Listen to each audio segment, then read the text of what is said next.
Hello നമസ്കാരം. ആയുർവേദ ടോക്സിന്റെ പുതിയ എപ്പിസോഡിലേക്ക് സ്വാഗതം. ഞാൻ ഡോക്ടർ സെറിൻ. ഇന്ന് നമ്മൾ ഡിസ്കസ് ചെയ്യാനായിട്ട് പോകുന്നത് സൈനസൈറ്റിസിനെ കുറിച്ചാണ്. എന്താണ് sinusitis? Sinus plus itis. Itis എന്ന് പറഞ്ഞാൽ എന്താണ്? ഇൻഫ്ലമേഷൻ ആണ്. സൈനസ് എന്ന് പറയുന്നത് ചെറിയ ചെറിയ അറകളെയാണ് നമ്മൾ സൂചിപ്പിക്കുന്നത്. അപ്പൊ ഇത്തരം അറകൾ എവിടെയാണ് കാണപ്പെടുന്നത്? നമ്മുടെ ഈ ഒരു നാസാരന്ധത്തിനോട് ചേർന്ന് നമുക്ക് ഇത്തരത്തിലെ ചെറിയ അറകളുണ്ട്. അതിന്റെ പേരാണ് ഇപ്പൊ ഈ ഭാഗത്ത് വരുന്ന എക്തുമോയിഡ് ആണ്. എക്തുമോയിഡ് സൈനസ് ആണ്. ഇവിടെ നമുക്ക് വരുന്നത് മാക്സിലറി സൈനസ് ആണ്. അതുപോലെ നമുക്ക് ഇവിടെ വരുന്നത് ഫ്രോണ്ടൽ സൈനസ് ആണ്. അതുപോലെ ഇവിടെ വരുന്നത് സ്പിനോയിഡ് സൈനസ് ആണ്. അപ്പൊ ഇങ്ങനെ സൈനസ് ഒരു സൈഡിലാണ് നമുക്ക് 4 സൈനസ് വരുന്നുണ്ട്. അതേപോലെ തന്നെ അടുത്ത സൈഡിൽ നമുക്ക് 4 സൈനസ് വരുന്നുണ്ട്. അങ്ങനെ മൊത്തത്തിൽ 8 സൈനസുകളാണ് നമുക്ക് കാണപ്പെടുന്നത്. ഈ 8 സൈനസിൽ നമുക്ക് ഇൻഫ്ലമേഷൻസ് അല്ലെങ്കിൽ ഏതെങ്കിലും ഒരു സൈനസിൽ നമുക്ക് ഇൻഫ്ലമേഷൻ സംഭവിക്കുകയാണെങ്കിൽ അത് നമുക്ക് സൈനസൈറ്റിസ് ആയിട്ട് മാറും. അപ്പൊ ഈ ഫ്രോണ്ടൽ സൈനസിലാണ് ഇൻഫ്ലമേഷൻ സംഭവിക്കുന്നത്, ഫ്രോണ്ടൽ സൈനസൈറ്റിസ് ആവും. എത്തുമോയിഡ് സൈനസിലാണെങ്കിൽ എത്തുമോയിഡ് സൈനസൈറ്റിസ് ആവും. സ്പീനോയിഡിലാണെങ്കിൽ സ്പീനോയിഡ് സൈനസൈറ്റിസ് ആവും. അതുപോലെ തന്നെ നമുക്ക് മാക്സിലറിയിലാണെങ്കിൽ മാക്സിലറി സൈനസൈറ്റിസ് ആവും. അങ്ങനെ സൈനസൈറ്റിസ് പല രീതിയിൽ പല ഭാഗത്ത് പല അറകളിൽ അതിന് പ്രത്യേകിച്ച് പേരുകളൊക്കെ നമ്മൾ കൊടുക്കുന്നുണ്ട്. അപ്പൊ ഈ രീതിയിലാണ് ഇതിനെ നമുക്ക് സൈനസൈറ്റിസ് വരുന്നത്. അപ്പൊ സൈനസൈറ്റിസ് എന്താണെന്നുള്ളത് ഒരു രൂപം കിട്ടിക്കാണും. ഇനി ഇത് എന്തുകൊണ്ടാണ് സംഭവിക്കുന്നത്? ആയുർവേദ പ്രകാരം നമ്മളിവിടെ പറയുന്നത് ഇവിടെ കഫം അടങ്ങിയിരുന്ന് കഫദോഷം കൊണ്ടുണ്ടാകുന്ന ഒരു പ്രശ്നമായിട്ടാണ് ഇതിനെ കാണുന്നത്. കഫം അവിടെ ഇരുന്ന് ദുഷിക്കുകയാണ്. ആ ദുഷിച്ച കഫമാണ് നമുക്ക് പിന്നീട് ഇൻഫ്ലമേഷൻ ആയിട്ട് മാറുന്നത്. ഇവിടെ നമുക്ക് വരുന്ന ഇത്തരം പേഷ്യൻസിൽ വരുന്നവർക്ക് സാധാരണ കണ്ടുവരുന്ന ചില പ്രത്യേകതകളാണ്. അവർക്ക് സ്ഥിരമായിട്ട് ജലദോഷം ഉണ്ടാവും, തുമ്മൽ ഉണ്ടാവും, കഫക്കെട്ട് ഉണ്ടാവും. അതുപോലെ തന്നെ നല്ല രീതിയിൽ തലവേദന ഉള്ളവരുണ്ടാകും. മനസ്സിലായോ? അങ്ങനെ പലതും മൂക്കൊലിപ്പുണ്ടായിരിക്കും. അങ്ങനെ ചില സ്ഥിരമായിട്ട് നമുക്കിത് കാണപ്പെടുന്നതായിട്ട് കാണാം. ഇത് പലപ്പോഴും അലർജി പ്രശ്നങ്ങൾ കൊണ്ടായിരിക്കാം. അത് നമുക്ക് ലേറ്റർ ഓൺ പറയാം. പല കാരണങ്ങളും ഉണ്ട് അതിന്റെ ഭാഗമായിട്ട്. അപ്പൊ ഇത്തരം ലക്ഷണങ്ങളൊക്കെ വരും. ഇനി ഇത് വന്നിട്ട് നല്ല രീതിയിൽ അണുബാധ ഉണ്ടാകാനുള്ള സാധ്യതയുണ്ട്. ഈ കഫം ഇരുന്ന് നമ്മൾ ഇതിനെ കൃത്യമായിട്ട് ചികിത്സിക്കാതെ ആകുമ്പോൾ ഈ കഫത്തിന്റെ ചേഞ്ച് കാണും. അത് കളറിലൂടെ നമുക്ക് മനസ്സിലാക്കാനായിട്ട് കഴിയും. പച്ചക്കളറ്, അതുപോലെ മഞ്ഞ കളറ്, അതുപോലെ തന്നെ നമുക്കത് ഭയങ്കരമായിട്ടുള്ള പഴുപ്പിനെയാണ് നമുക്ക് ആ മഞ്ഞ കളർ കൊണ്ട് സൂചിപ്പിക്കുന്നത്. അതുപോലെ ഈവൻ നമുക്ക് ബ്ലഡ് പോലും ആ കഫത്തോട് നമുക്ക് വരുന്നതായിട്ട് ചില അവസ്ഥകളിൽ കാണാനായിട്ട് പറ്റും. അപ്പൊ ആയുർവേദ ശാസ്ത്രത്തിൽ ഈ ഒരു അവസ്ഥയെ നമ്മൾ പറയുന്നത് പീനസം എന്നാണ്. പീനസം എന്ന് പറയുന്ന അവസ്ഥയാണ്.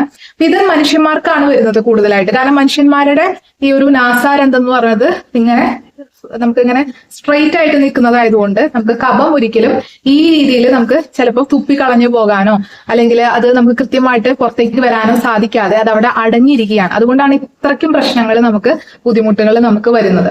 അപ്പൊ ഇവിടെ അണുബാധ വന്നു കഴിയുമ്പോൾ കൂടുതലായിട്ട് അണുബാധ വന്നു കഴിയുമ്പോൾ നമുക്ക് അവിടെ പനി വരും. അതായത് അസഹനീയമായിട്ടുള്ള തലവേദന വരും, ഛർദ്ദിക്കാനായിട്ട് വരും, ഓക്കാനം വരും, പനി വരും. അപ്പൊ ഇത് കോംപ്ലിക്കേഷൻസ് ലെവല് കൂടുന്തോറും ഇത് മറ്റ് അവസ്ഥകളിലേക്ക് ഇത് മാറും. ഒരിക്കലും സൈനസൈറ്റിസിനെ അവഗണിക്കരുത്. ചില മാരാരോഗങ്ങളിലേക്കൊക്കെ ഇത് മാറുന്നതായിട്ട് കാണാം. അപ്പൊ കോംപ്ലിക്കേഷൻസ് എന്തൊക്കെയാ ഉണ്ടാവുക? തലഭാരം വരും, തലവേദന വരും, മൈഗ്രെയിൻ ഇഷ്യൂസുകളായിട്ട് മാറും. പിന്നെ അതുപോലെ തന്നെ നമുക്ക് മെനിഞ്ചൈറ്റിസ് പോലത്തെ അതിമാരകമായിട്ടുള്ള പ്രശ്നങ്ങളിലേക്ക് വരെ ഈ ഒരു ക്രോണിക് ആയിട്ടുള്ള സൈനസൈറ്റിസ് വഴി തെളിക്കുന്നതായിട്ട് കാണാം. അപ്പൊ അതുകൊണ്ട് തന്നെ എപ്പോഴും നമ്മളിത് ചികിത്സിച്ച് മാറ്റാനായിട്ട് എപ്പോഴും മുൻപ് തന്നെ ശ്രദ്ധിക്കുക എന്നുള്ളതാണ് എനിക്ക് പറയാനുള്ളത്. വളരെ എളുപ്പത്തിൽ നമുക്ക് ആയുർവേദ ചികിത്സകളിലൂടെ മാറ്റാനായിട്ട് സാധിക്കും. ഏറ്റവും പ്രധാനപ്പെട്ട ഒരു ചികിത്സയാണ് നമ്മൾ ആവി കൊള്ളുക എന്ന് പറയുന്നത്. അപ്പൊ ആവി കൊള്ളാനായിട്ട് നമുക്ക് പലതരത്തിലുള്ള ഔഷധ ഇലകളൊക്കെ യൂസ് ചെയ്യാനായിട്ട് പറ്റും. തുളസി ഇല, അതുപോലെ നമുക്ക് ബീഡി ഇല, യൂക്കാലിപ്റ്റസിന്റെ ഇല, ഇതൊക്കെ നമുക്ക് ഇത് ആവി കൊള്ളാനായിട്ട് യൂസ് ചെയ്യാം. ഏറ്റവും പ്രധാനപ്പെട്ട ഒരു ചികിത്സയാണ് നസ്യം. നസ്യം ഒരു ഡോക്ടറുടെ നിർദ്ദേശപ്രകാരം നിങ്ങൾക്ക് വീട്ടിൽ തന്നെ ചെയ്യാൻ പറ്റുന്ന, വളരെ എളുപ്പത്തിൽ ചെയ്യാൻ പറ്റുന്ന ഒരു ചികിത്സയാണ്. അത് നമുക്ക് നമ്മളെ കോൺടാക്ട് ചെയ്യുകയാണെങ്കിൽ എങ്ങനെയാണ് ഇത് ചെയ്യേണ്ടത് എന്നൊക്കെ നമുക്ക് വിശദീകരിച്ച് തരാൻ പറ്റും. സൈനസൈറ്റിസ് മാത്രമല്ല, കഫ സംബന്ധമായിട്ടുള്ള എല്ലാ പ്രശ്നങ്ങളും നമുക്ക് മാറ്റിയെടുക്കാൻ പറ്റുന്ന ഒരു ചികിത്സയാണ് നസ്യം. അതിന് ഉപയോഗിക്കേണ്ട ഔഷധങ്ങൾ ഓരോരുത്തരുടെ അവസ്ഥയ്ക്ക് അനുയോജ്യമായിട്ട് ഒരു ഡോക്ടർക്ക് നിർദ്ദേശിക്കാനായിട്ട് സാധിക്കുന്നതാണ്. ഇത് ചെയ്യുകയാണെങ്കിൽ, ഇത് കുറച്ച് നാളധികം ചെയ്യുകയാണെങ്കിൽ നിങ്ങളുടെ സൈനസിന്റെ പ്രശ്നങ്ങൾ എല്ലാം പോകുന്നതാണ്. കഫം മുഴുവനായിട്ട് നിങ്ങൾക്ക് പുറത്തേക്ക് തള്ളിക്കളയാനായിട്ടും സാധിക്കും. ഓക്കെ, എന്നുള്ളതാണ് ഇതിന്റെ ഒരു സവിശേഷത. പിന്നെ ഇത് ഫംഗൽ ഇൻഫെക്ഷൻ ആയി ഞാൻ പറഞ്ഞ പോലെ തന്നെ ഇത് കുറെ നാളുകൾ കഴിഞ്ഞ് കഴിയുമ്പോൾ ഇതിന്റെ കോംപ്ലിക്കേഷൻസ് കൂടും. ഇത് ഫംഗൽ ഇൻഫെക്ഷൻ ആയിട്ട് മാറുകയും മെനിഞ്ചൈറ്റിസ് പോലത്തെ പ്രശ്നങ്ങളിലേക്ക് മാറുകയും ഒക്കെ ചെയ്യാറുണ്ട്. അപ്പൊ അതുകൊണ്ട് തന്നെ എപ്പോഴും ശ്രദ്ധിക്കുക. പിന്നെ അതുപോലെ തന്നെ ചില വർത്തികളുടെ ഉപയോഗം വളരെയധികം നമുക്കിത് യൂസ് ചെയ്യാനായിട്ട് പറ്റുന്നതാണ്. ചെറിയ തുണികളിലൊക്കെ നമുക്ക് മഞ്ഞൾ ഉപയോഗിച്ച്, മഞ്ഞൾ പശുവിൻ നെയ്യിൽ ചാലിച്ച് അതുപോലെ എള്ളെണ്ണയിൽ ചാലിച്ചൊക്കെ നമ്മൾ വർത്തിയായിട്ട് ഉപയോഗിക്കുന്നതൊക്കെ നമുക്ക് ഗുണം ചെയ്യാറുണ്ട്. കഫം പുറന്തള്ളപ്പെടാനുള്ള ചില ഔഷധ പ്രയോഗങ്ങളൊക്കെ നമുക്ക് ആയുർവേദത്തിൽ നിർദ്ദേശിച്ചിട്ടുണ്ട്. അത്തരം ഔഷധ പ്രയോഗങ്ങൾ ചെയ്യുന്നതിലൂടെയും പൂർണ്ണമായിട്ടും ഇത്തരം അവസ്ഥകൾ നമുക്ക് മാറ്റിയെടുക്കാനായിട്ട് സാധിക്കും. ഇനി എന്തുകൊണ്ടാണ് സൈനസൈറ്റിസ് ചില ആളുകളിൽ വരുന്നത്? അപ്പോൾ അതിന്റെ ഒരു പ്രധാനപ്പെട്ട കാരണം കഫം കൂടിയിട്ടുള്ള അല്ലെങ്കിൽ കഫം കൂട്ടുന്ന ആഹാരങ്ങൾ കഴിക്കുന്ന പ്രകൃതക്കാര്. അതുപോലെ തന്നെ രണ്ടാമത്തെ ഒരു കാര്യം പൊല്യൂഷൻ, നമ്മുടെ എയർ പൊല്യൂഷൻ, അതായത് നമുക്ക് ഈ വായു മലിനീകരണം കൂടുതലായിട്ടുള്ളത് കൊണ്ട് അതിന്റെ ഭാഗമായിട്ട് വരാം. മൂന്നാമത്തെ ഒരു കാര്യം എന്ന് പറയുന്നത് നമ്മൾ രാത്രി കാലങ്ങളിൽ തല കുളിക്കുന്ന ആളുകളാണെങ്കിൽ തീർച്ചയായിട്ടും അത്തരം ആളുകൾക്ക് ഈ ഒരു സൈനസിന്റെ പ്രശ്നം വരാനുള്ള സാധ്യതയുണ്ട്. അതുപോലെ വരുന്നതാണ് നാസൽ പോളിപ്സ്, അതായത് മൂക്കിൽ ദശ വളർച്ചയുള്ള ആൾക്കാർ, ഇവർക്ക് ഇത് വരാം. അലർജി പ്രശ്നങ്ങൾ കൊണ്ട് നമുക്ക് ഈ ഒരു ബുദ്ധിമുട്ട് വരുന്നതായിട്ട് കാണാം.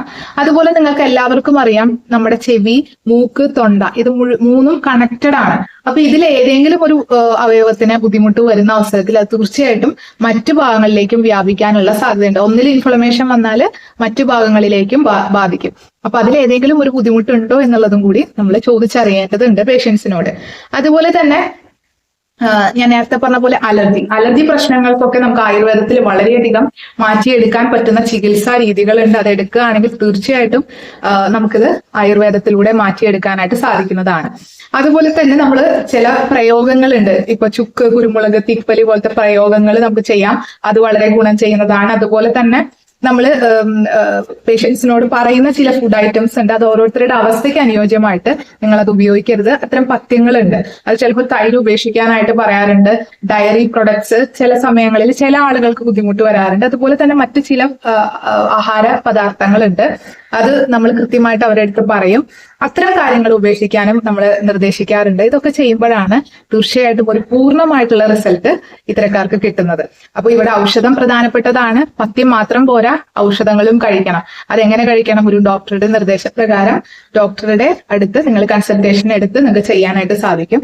അപ്പൊ നിങ്ങൾക്ക് ഇങ്ങനെ ഒരു ബുദ്ധിമുട്ട് ഉണ്ട് എന്നുണ്ടെങ്കിൽ തീർച്ചയായിട്ടും നമ്മളെയും കോൺടാക്ട് ചെയ്യാം. നമുക്ക് നിങ്ങളെ ആയുർവേദത്തിലൂടെ ചികിത്സിച്ച് പൂർണ്ണമായിട്ട് സൈനസൈറ്റിസിന്റെ പ്രശ്നങ്ങൾ വളരെ നാച്ചുറലി മാറ്റിയെടുക്കാനായിട്ട് പറ്റുന്നതാണ്. അതിന് ക്ലിനിക്ക് നമ്പറുമായിട്ട് ജസ്റ്റ് വാട്സപ്പിൽ കോൺടാക്ട് ചെയ്യുക, മെസ്സേജ് ചെയ്യുക. ഓക്കെ, അപ്പോൾ ഫ്രീ ആവുന്ന സമയത്ത് തിരിച്ചു വിളിച്ച് ബുദ്ധിമുട്ടുകൾ ചോദിച്ചറിഞ്ഞ് അനുയോജ്യമായിട്ടുള്ള ഔഷധങ്ങളും പഥ്യങ്ങളും നിർദ്ദേശിക്കുന്നതാണ്. അപ്പൊ താങ്ക് യു സോ മച്ച്. ഈ ഒരു എപ്പിസോഡ് നിങ്ങൾക്ക് പ്രയോജനകരമായി എന്ന് വിശ്വസിക്കുന്നു. ഇഷ്ടപ്പെട്ടിട്ടുണ്ടെങ്കിൽ ലൈക്ക് ചെയ്യുക, മാക്സിമം ആളുകളിലേക്കും കൂടി ഷെയർ ചെയ്യുക, സബ്സ്ക്രൈബും കൂടി ചെയ്യുക. Okay, thank you so much.